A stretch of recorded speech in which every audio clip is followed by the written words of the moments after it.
U.S. intelligence agencies have accused Russia of hacking the DNC and Podesta accounts, but many questions still remain about what happened.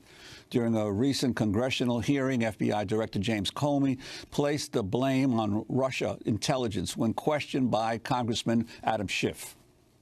Do you know whether the Russian intelligence services dealt directly with Wikileaks or whether they, too, used an intermediary?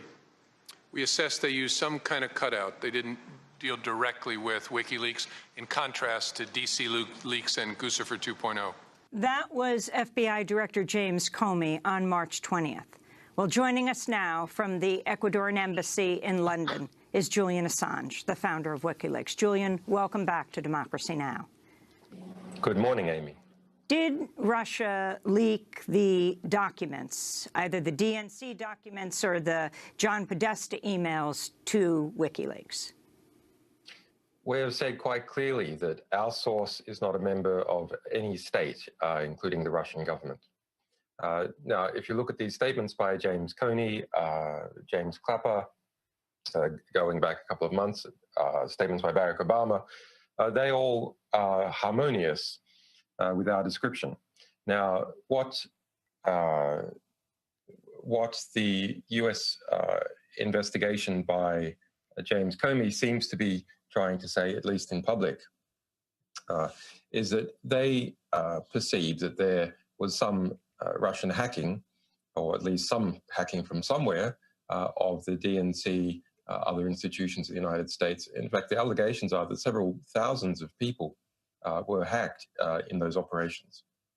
But how do you know? How do you know it's not Russia? How do you know it's not a state actor? Since you usually say you don't know who gives you documents.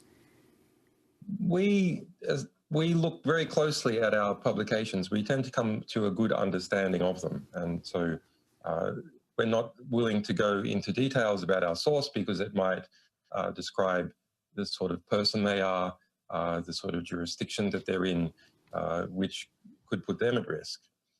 But we have said clearly that our source is not a member of a Russian state, and even the US government is not suggesting that our source is a member of a Russian state. And what appears to be going on is that there have been observations of hacking of thousands of people, or attempted hacking of thousands of people. That's quite normal in intelligence gathering activity before an election. Presumably that's being carried out by many states. I would be surprised if that doesn't include Russia. And over here, there's the publications of WikiLeaks. And what there isn't is something in between the middle. So there's an allegation that, well, if there's been hacking here and there's publication over here, then these must be directly, causally, intentionally related. But so far, there's no evidence for that.